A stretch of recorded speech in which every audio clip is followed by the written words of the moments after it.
Do you know what dealers really pay for new cars? Because every manufacturer does it a little differently, it's quite the financial mouse maze, but today you're going to learn how to navigate through it. Hi, I'm Kevin Hunter.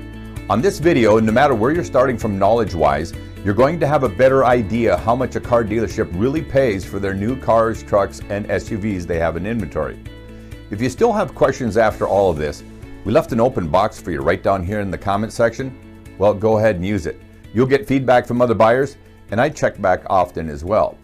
If you're visiting here for the first time, I think you'll find value in subscribing to the channel and sharing it with your friends on social media. And if you want to email a personal question, or you want me to look over a car contract for you, send it to me at info@thehomeworkguy.com. Just black out any confidential information like your home address, social security numbers, things like that. You should approach all of this information with the awareness that not everyone is out to get you in the car business. You'll find people who would discuss this stuff just as openly and honestly as I do here on my channel. You just have to ask, but be aware that some dealers will automatically fire people for helping you too much, so not every member of a sales staff, even if they really wanted to, can help you without first finding a private place to do it. All right, let's get started. Today I'm going to cover Monroney sticker, also known as window sticker, dealer invoice, holdback, addendums, manufacturer rebates, auto show rebates, which are basically the same as manufacturer rebates but deserve their own category, dealer cash, coupons, and finally, month-end bogeys from the manufacturer to the dealership. Nobody can tell you what dealer cost is right down to the penny. You have to know exactly what the invoice is. You must know what holdback will be paid. You must see month-end bonuses from the manufacturer, and you must know about any other incentives like dealer cash, targeted promotions, etc., as they apply to the specific vehicle you're looking at today. That's constantly a moving target. Quite often, even the dealer owner doesn't have quite the exact math without talking to members of his staff, and even that will get him only close. That's exactly what I'm going to do here today. Help you figure out how to get close. Let's start with the well-known Monroney sticker, also known as the window sticker or MSRP, Manufactured Suggested Retail Price. This is the recommended selling price that automakers give a new car. Everything starts with this number, but while a dealer uses MSRP in their pricing methods, it's not to be confused with invoice price on a car. There can be a lot of money difference between invoice and MSRP, so if you're about to start negotiating, don't waste your time by starting off from MSRP. When you make this mistake, the dealer has you behind the 8 ball. Number 2, dealer invoice.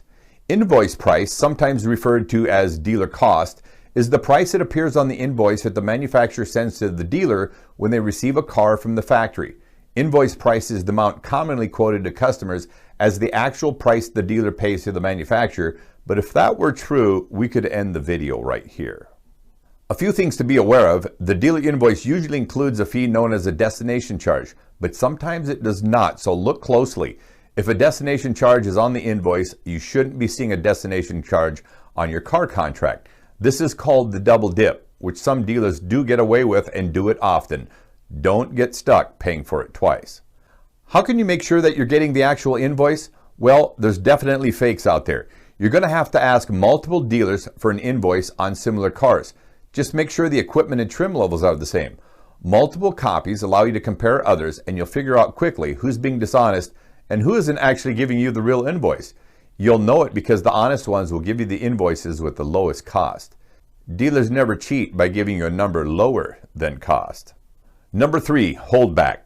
Holdback is well known by a number of car buyers. Interestingly, the primary purpose of holdback is that it allows invisible dealer profits, and the manufacturer is the one who started it. You can't blame dealers for this. Dealer holdback is an amount that auto manufacturers provide to auto dealers for each new vehicle that is sold.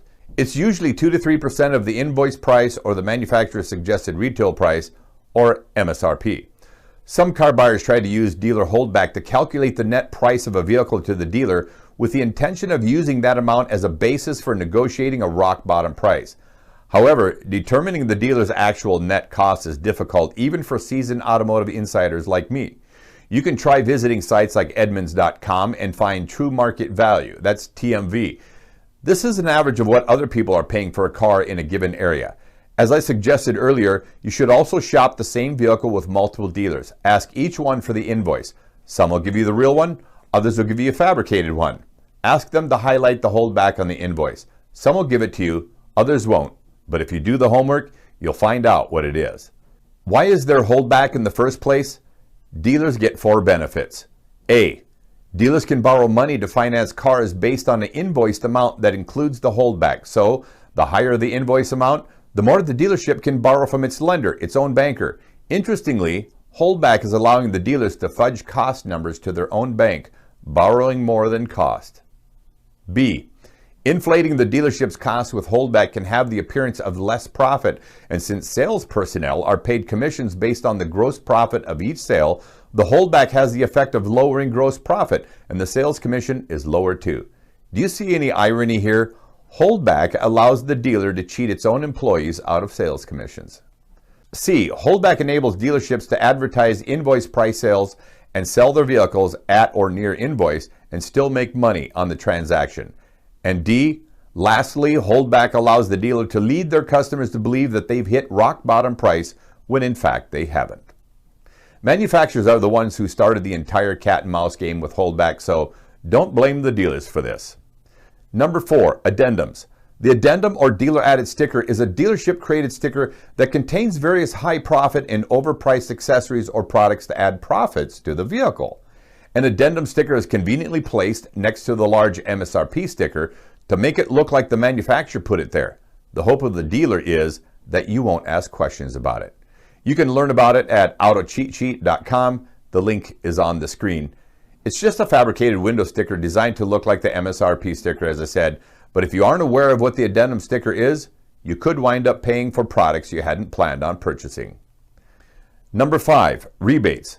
While you need to know what the rebates are in your vehicle, you should never be negotiating with rebates involved. Rebates come directly from the manufacturer, so they should not be thought of as a gift from the dealer. Rebates pass through the dealer to the consumer, and they are easy to find with a little research or just by asking. It's one of the things that dealers love to tell you about, since a lot of buyers these days are fascinated with discounts. Number 6, auto show rebates. Auto show rebates are also manufacturer rebates, but I give them their own category for a specific reason. They are only available for a short period of time and generally only during and right after the local auto show. If you happen to live anywhere near a major metro area, look up the event schedules. If you see a car show, find out if the manufacturer of the vehicle you are interested in will be participating. If they are, they often run auto show rebates to help draw customers out to the dealers. It's a short promotion period, so you need to have all your homework done beforehand so you can act fast when the time comes. A side note, I love going to the auto shows because they are a great place to shop and a great place to learn about new cars on the market, and there's no pressure because nobody can sell you a car there. You'll get the kind of tour of a vehicle you had hoped for. Number 7, dealer cash. This money has one purpose: move metal off the lot. Dealer cash can also come into play at the end of the model year when both the dealership and the manufacturer want to clear out current models to make way for the new incoming vehicles. Dealer cash is rarely advertised. Number 8, coupons. This is targeted marketing directly from the manufacturer. If you are a repeat customer of a given brand, you could receive a $500 coupon directly from the manufacturer, and it is legitimate. Again, you don't bring this up until you've negotiated your car price. This is your bonus discount directly from the manufacturer. You get to add it on at the end. Number 9, bogeys from the manufacturer, also known as bonuses for the dealer hitting given monthly sales levels. The dealer hits these monthly bonuses all the time, but you're unlikely to ever find out how much it is. If you're talking to a dealer close to month end or year end and you're wondering why they're so much more willing to negotiate with you now rather than another time, well, they have a monthly goal they're trying to hit, and your deal might just be that deal that puts them over the top, qualifying for a big fat bonus from the manufacturer. Industry slang for this is a bogey, but it's just what I've described, the month end or year end bonus. All right, so here's the bottom line. You wanted to know what any dealer really pays for the new car they have sitting on their lot. I gave you all the terms and things to look for. If you have an eye on a specific vehicle, disregard the MSRP. Start with invoice price, minus the holdback, less any rebates, less any coupons, and that is the lowest price you are ever likely to buy a new car. The only lower price is a vehicle that also nets the dealer a bogey, and you're only going to find out about that at the last few days of the month or the end of the year, and suddenly you have a hungry dealer who wants to negotiate. There's one more thing that you should know, but it's completely unrelated to price. It does impact how much a dealer is going to work with you, however. I'm referring to the impact that a number of units sold at the dealership has on the type and quantity of vehicles they're able to order from the manufacturer in upcoming months. You see, if they don't move a given number of vehicles, they move down the pecking order for who gets first dibs on each vehicle coming out from their region from the manufacturer. Having a slow month could mean limited inventory choices in months to come. If you are car shopping on the last few days of the month and you have your options open, just ask the dealer if they have any particular units they're interested in moving. Don't be surprised if you find a vehicle they really want to go.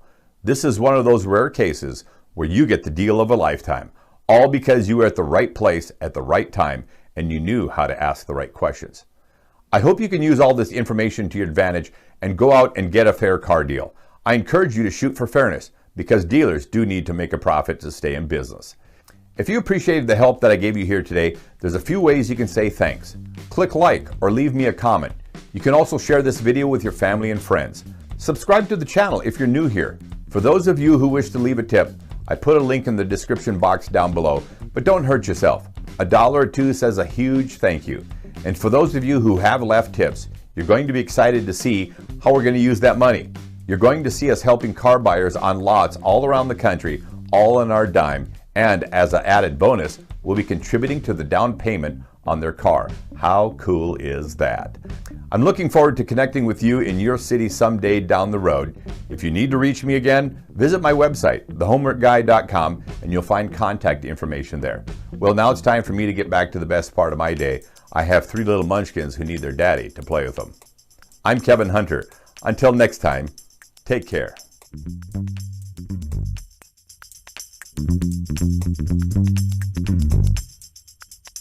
Thank you.